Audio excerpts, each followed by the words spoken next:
प्रिय दर्शकों, स्वागत है आप सभी का आपके YouTube चैनल अध्यात्म और ज्योतिष में। मैं हूं आप सभी के साथ देवभूमि ऋषिकेश उत्तराखंड से आचार्य आशीष।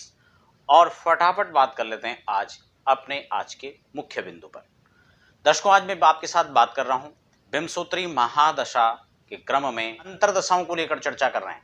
बुध की अंतरदशा का यानी बुध की अंतरदशा यदि चलती है और अंतर में क्या क्या फल इसका मिलेगा, इस बात को हम यहाँ पर स्पष्ट करेंगे आज की वीडियो में। लेकिन आप यदि नए दर्शक हैं तो फटाफट चैनल को आप सब्सक्राइब कर लीजिए, साथ ही बेल आइकन को प्रेस कर देंगे, जिससे समय समय पर आपको विभिन्न प्रकार की ज्योतिषी मुहूर्तों या अध्यात्म और ज्योतिष से संबंधित मुहूर्त आदि की संपूर्ण जानकारी आप समय समय पर घर बैठे ले सकें।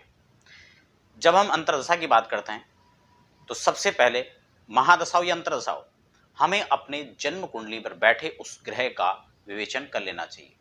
अर्थात ग्रह की स्थिति कुंडली में क्या है, ग्रह बलवान होकर के बैठे अथवा निर्बल होकर के बैठे अथवा केंद्र त्रिकोण आदि में बैठे हुए, पाप ग्रह दृष्ट हैं, पाप ग्रह से युति बनाकर बैठे, इन तमाम बिंदुओं पर भी चर्चा कर लेनी चाहिए।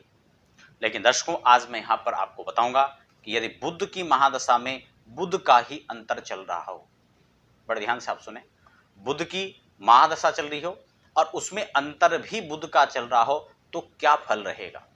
मैं आपको एक चीज और बता दूं, दशाएं अंतरदशा हो प्रत्यंतर दशा हो, ये दशाएं महादशा की अपेक्षाएं इनका समय घटता चला जाता है ग्रहों के हिसाब से।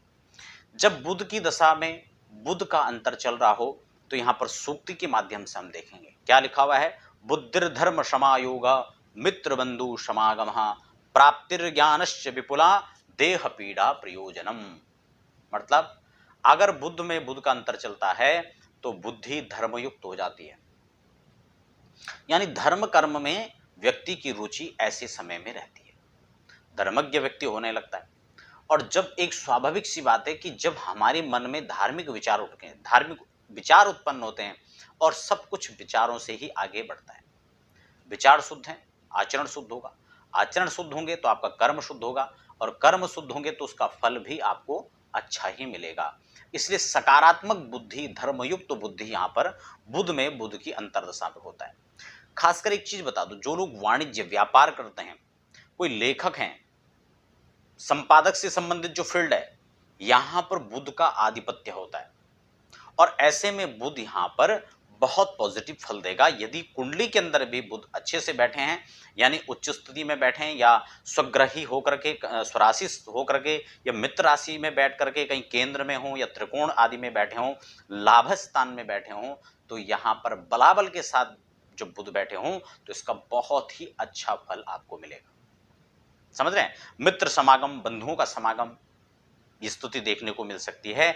और देह पीड़ा यहाँ पर थोड़ा हो सकता है। अगर कुंडली के अंदर स्थिति बहुत अनुकूल भी ना हो ग्रह की, तो आपको दंत रोग यहाँ पर हो सकता है, नस नाड़ियों में से संबंधित जो दिक्कत हैं वो यहाँ पर बुध में बुध की अंतरदशा पर हो सकते हैं। अब हम बात करेंगे बुध में केतु का। मैं क्रमशः, आप सोचेंगे मैं सूर्य चंद्र के हिसाब से नहीं बात कर रहा हूँ, मैं क्रमशः जैसे कि विंशोत्तरी महादशाएं लिखी जाती है उसी क्रम में बात कर रहा हूं। अगर बुध में केतु आता है तो दुख शोकाकुलम नित्यम शरीरम क्लेश संयुक्तम, यह दशा अनुकूल नहीं है बुध में केतु, क्योंकि यहां पर दुख, शोक, पीड़ा, कष्ट आदि आपको देखने को मिलेंगे। घर परिवार में क्लेश की स्थिति बन सकती है। अगर आप कहीं किसी के अंडर में काम करते हैं, कहीं ऑफिस में बहुत सारा स्टाफ है, तो वहां पर भी कलह की स्थिति बन सकती है। कहीं पर भी 2-4 लोग आप मित्र इष्ट बंधुओं के साथ में एकत्र होते हैं तो वहां पर क्लेश स्थिति बन जाती है, वाद विवाद की स्थिति होती है। अनुकूलता यहां पर नहीं देखा जा सकता। और बुध में शुक्र चलेंगे तो गुरु वस्त्राणी लभ्यन्ते धनम धर्म कांचनम, ये स्थिति यहां पर सुंदर है। अगर बुध में गुरु होंगे तो आपको महंगे वस्त्र खरीदने का शौक रहेगा, आप उसको खरीद भी पाएंगे। खरीदेंगे कब? जब अर्थ की व्यवस्था होगी, धन की व्यवस्था होगी, धन प्रचुर मात्रा में यहाँ पर गुरु ला कर देगा। लभते धनम, क्योंकि धन होगा तभी ये प्राप्त होगा। और धनम प्रियम तथा, और आत्मीय जनों का, धार्मिक जनों का आपको सहयोग मिलेगा, उनका स्नेह आपको प्राप्त होगा। सुख सुविधाओं का जो सामान है उसको आप जुटाने में सफल हो पाएंगे। ऐश्वर्य है, अलंकार आदि है, वाहन आदि हैं, ऐसे सुख आपको इस दौरान मिल सकता है। सूर्य में बुध होगा तो सुवर्णादिकम भवेत प्राप्तम यशः प्राप्नोति सर्वत्र। यदि सूर्य बुध में आएंगे तो यहाँ पर वस्त्र आभूषण स्वर्ण आप जो है यहाँ पर जुटा पाएंगे, यश है, विपुल शांति है, सर्वत्र आपका यश कीर्ति, इसको आप संग्रह करने में क्षमता आपकी होगी। व्यापार कहीं आप करने जाते हैं तो वहां आपको प्रतिष्ठा मान सम्मान के साथ आप वृद्धि को वहां पर आप प्राप्त करेंगे। मैं जिन अशुभ ग्रहों की स्थिति जहां पर रहती है या अशुभ फल आपको इनसे संबंधित आपको प्राप्त होता है तो मैं अंत में उपाय भी आपको बताऊंगा। बुध में चंद्रमा चलते हैं तो कष्टम गंड विकारश्च क्षय रोग भगंदर। अगर यहाँ पर चंद्रमा बुध में चलेंगे तो इनकी आपस में शत्रुता भी है, इसीलिए यहाँ पर कुष्ठ रोग उत्पन्न हो सकता है। कंठ में रोग की स्थिति पैदा हो सकती है।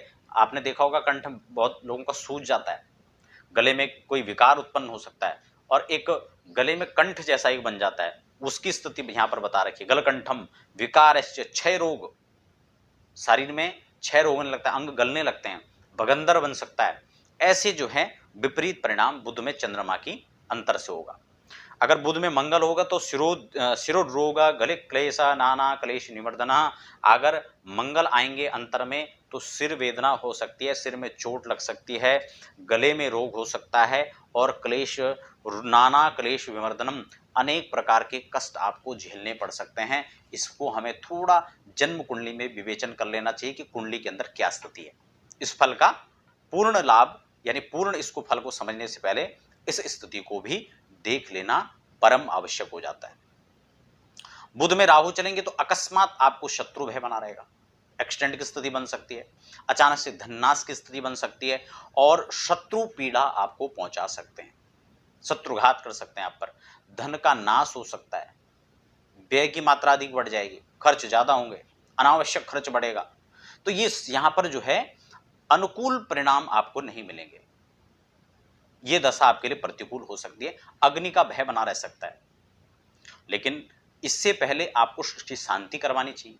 इस समय ये थोड़े थोड़े समय के लिए आते हैं दशाएं, अंतर में जो आते हैं, लेकिन इसका शुभाशुभ परिणाम आपको अच्छे से मिलता है।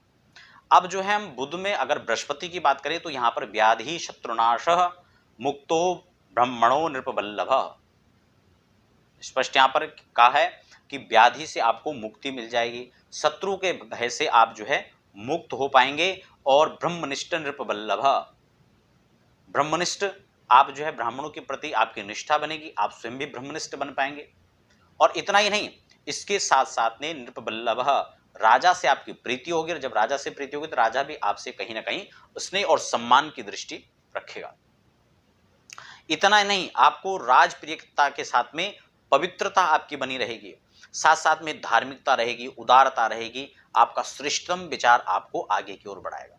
शनि में बुध आएंगे तो धर्मार्थ भोगी गंभीर क्लीबो, धर्म का यहाँ पर आप उपभोग करेंगे, धन का भी उपभोग करेंगे, शारीरिक दौर्बल्य यहाँ पर रहेगा, आलस्य निर्मात बना रहेगा, दौर्बल, और यहाँ पर जो है पौरुषता का क्षय होगा, नपुंसकता जैसी जो है यहाँ पर जो समस्याएं उत्पन्न हो सकती हैं और मलेच्छ बुद्धि का प्राकट्य होगा। तो दर्शकों, ये था आपके बुध की अंतरदशा में क्रमशः इनका अंतर कैसे फल देगा आपको, ये मैंने बताया, महादशा में अंतर का फल।